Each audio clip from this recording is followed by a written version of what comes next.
Welcome back sa Buhok Gaming Channel. So, Buhok Gaming right now, bilihan daw ng mga murang cryptocurrency para in the future mabenta namin ng mas mahal ang presyo. Pero ang tanong, anong cryptocurrency ba yung pwede natin bilhin? Anong source of information ba yung website na pwede natin puntahan at this very moment? Don't worry guys, I got you covered. So, na natin patagalin yan. Buhok Gaming, ano ba yan?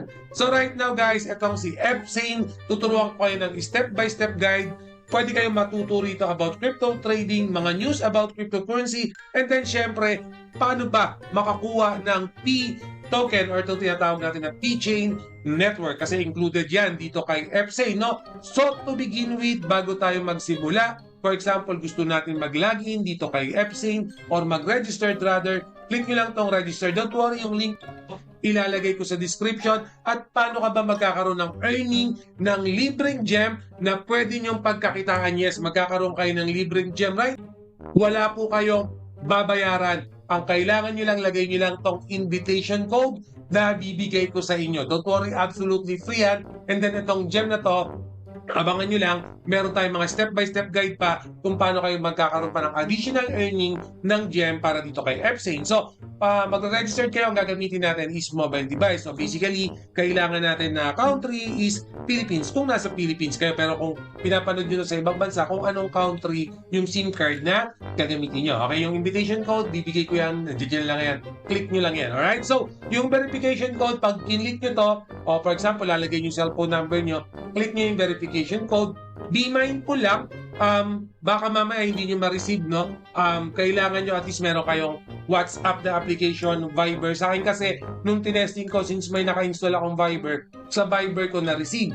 Pero don't worry, from time to time, kahit wala naman yung mga application na yon, marireceive niya sa cellphone nyo. Baka lang, naka-install sa inyo yan. For example, may WhatsApp kayo, baka sa WhatsApp pumasok yung OTP for Epsane. So, ganun lang, napaka-basic. And then, click registered. So, yun lang. Cellphone number, OTP, okay, para ma-verify yung number nyo to avoid spam. Okay, and then yung invitation code para magkaroon kayo ng libreng crystal or libreng gem right now. Okay, so yan. So, given na nakapag-register na kayo, nakapag-login na kayo, ito yung main dashboard, no, para dito kay Epsane. So, ito yung ko, user ko, number ko, UID, nandiyan na lahat yan. So, ito yung tinatawag ko, o sinasabi natin kanina, no, itong P-Chain na to. So, yan guys, itong chain na to, network yan, right now, naghanap tayo ng murang token, pero yung token ito guys, yes, tumaas na yung presyo, nag-$1 na galing from 0.5 US dollar. Pero ako mismo guys,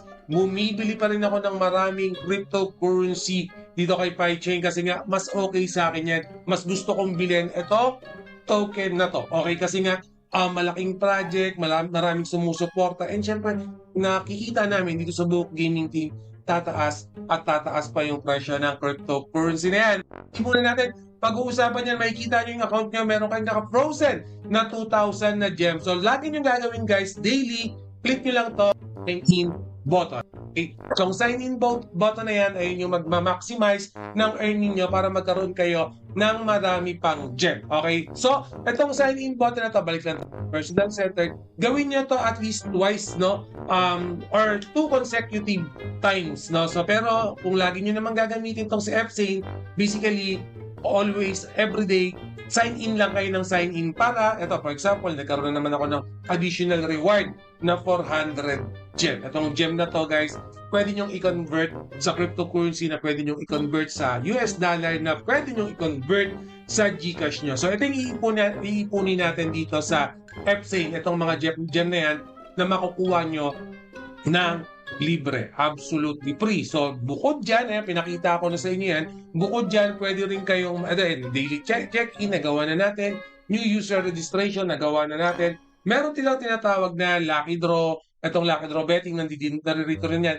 Although nakalagay dyan betting, since libre lang naman yan, so hindi talaga siya sugal, no? Pero kumbaga, yung makukuha nyong airdrop, pwede nyong madagdagan. Okay, nasa sa inyo yan, kung gusto nyong tumalpak dun sa airdrop na na-accumulate nyo. Okay, pero yun nga, depende sa inyo kung trip nyo. Pero bago tayo mag-in-depth dito sa task center, yung mga pwede natin gawin, check lang muna natin yung main website para kay Exchange. So as mentioned kanina, yung mismong account na to or itong website nito, source of information about cryptocurrency, about tokens. So makita nyo itong PyChain, no? Round 2 na ng airdrop nila. For more details, all details, nakalagay na lahat yan dito sa kanilang website. So kayo, mismo hindi na kayo mahihirapan in terms of source of information. Pag nag-DDR kayo ng mga project, ng mga token na bago, dito makikita nyo na lahat, step by step guide na yung nandito. Lahat ng clickable link dyan, nandito na rin kahit yung mga official website. Ano na ba yung mga presyo ng cryptocurrency?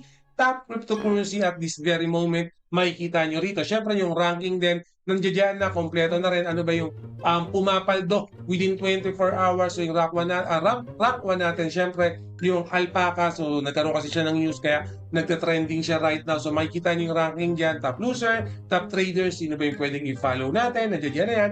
Exchange ng 24 hours ranking. Kompleto tong si Exchange. Siyempre sa community naman, baka may mga concern, katanungan kayo, yes, pwede kayong magtanong dito. I have some problem, something like that. Kung ano yung gusto nyo ilagay dyan. For example, ito rin naman, no, may mga nagpapahelp dyan, ganyan. Pwede rin kayong sumagot if aware kayo dun sa mga concern, videos about, for example, about Bitcoin, ano ba yung mga analyze ng mga crypto expert right now about sa Bitcoin. Meron tayong mga video dyan, calendar din nandito, ano ba yung mga event, airdrop na available at this very moment na pwede nating salihan, pwede nating talpakan. So yes, itong si Epsing, source of information, source of airdrop, source of giveaways na pwede natin sa liyan. So balik muna tayo sa personal center. Meron tayong lucky draw. Itong lucky draw na to guys, kung gusto nyong salihan, pero ako kasi mismo, since sariling token ko naman, sariling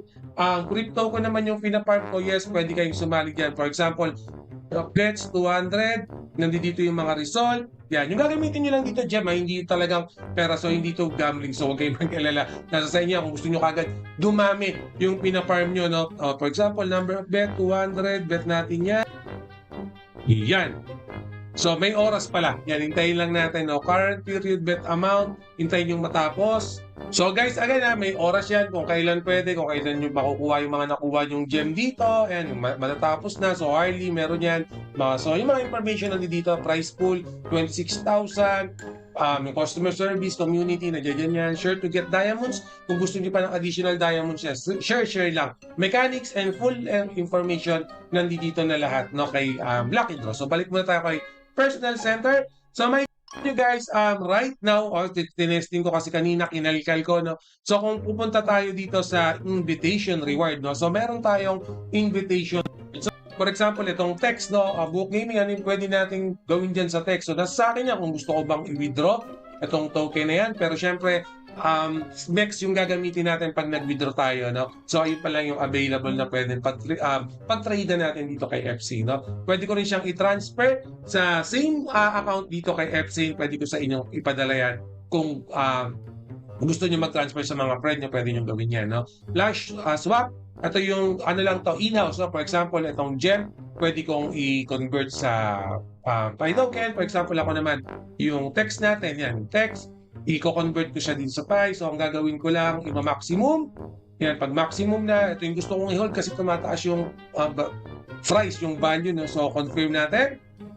Yan, mabilisan lang to guys, mabilisan lang. And then, syempre, yung transaction fee niya, since in-house naman yan, hindi ganun kalaki, halos wala. No? So, yan, i-convert ko na. So, pag binalik natin sa spot account, so yan, makikita nyo yung PHY token na yung meron tayo. So, ito naman, for example, kiklik ko yan.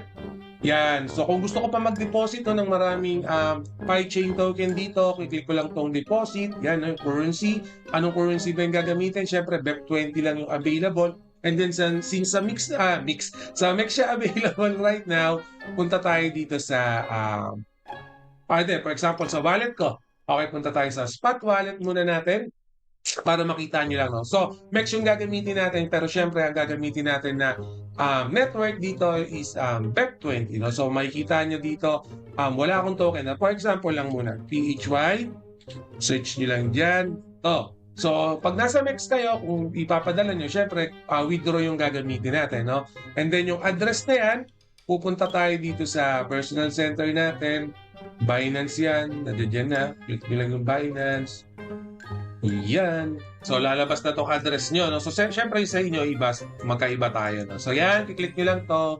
Paste nyo lang yung address dyan. Hindi syempre kung magkano yung ipapadala yung token. Pwede rin gamitin tong QR code. No? Pero ako kasi mas gusto kong double check yan. For example, 459, 459. Yan, chinecheck ko lahat yan. So, ganun yung pag-deposit. So, from next, no? Papadala natin dito kay F-Sane. So, ganun yung gagawin natin. No? Pero, again, for example naman, Book Gaming, no? Balik tayo sa spot account natin.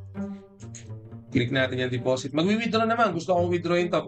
Withdrawin ko to guys ha, pero hindi ko siya i-convert muna sa other USDT kasi gusto ko pa siyang i-hold ng matagal-tagal na. So, pag ano naman ang gagawin natin, i-reverse lang natin. Click natin tong withdrawal. Yan. So, sa withdrawal, similar thing, Binance pa rin or BEP20 pa rin kasi dapat BEP20 nakalagay dyan. No? BEP20 pa rin. So, babalik ako sa MEX. And then sa MEX naman, babalik ako sa wallet, sa Spot wallet kasi yung gagamitin natin. So, pag nasa spot naman ako, ang kailangan ko naman is deposit, no? Pero search muna natin yung token again. PHY o PChain, yan.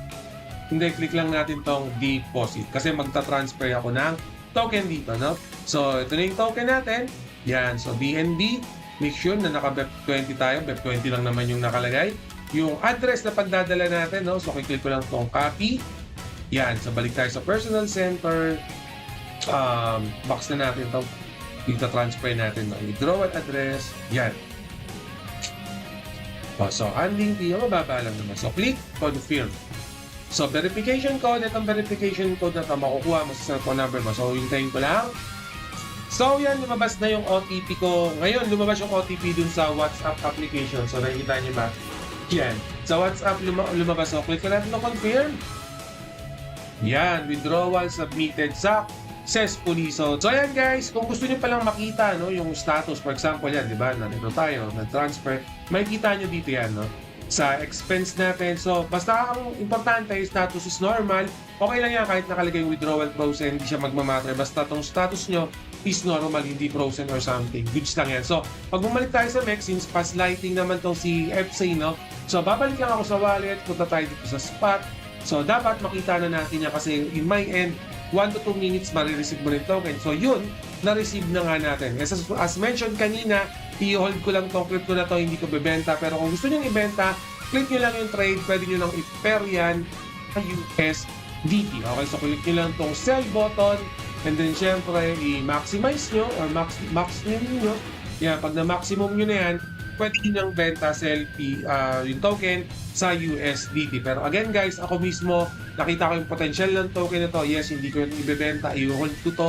Siguro pag nag 4, 5 or 6 USDT, I don't know, or baka i-hold ko hanggang mag 10 US dollar kasi nga pataas lang naman ng pataas yung presyo ng token na yan. So pag tinlik natin to, for example, gawin natin 1 month. Ay, ba't naman 1 month? Gawin lang natin 1 week. O yan, nakita nyo, pataas ng pataas yan. Wala siyang ibang ginagawa kung hindi tumaas yung token. So ako mismo, i-hold ko yan kasi nakikita ko yung potential ng cryptocurrency na to. Pero again guys, in the end of the day, kung gusto niyo yung mga token na yan, kayo pa rin yung mag-decide kung gusto nyo bumili ng cryptocurrency. Pero dapat i-maximize nyo rin yung mga free airdrop tulad ng pinakita ko sa inyo. Alright, so magkakaroon tayo ng update dito in the near future. And guys, always remember, Book Gaming loves you all. See you again in my next video. Salamat!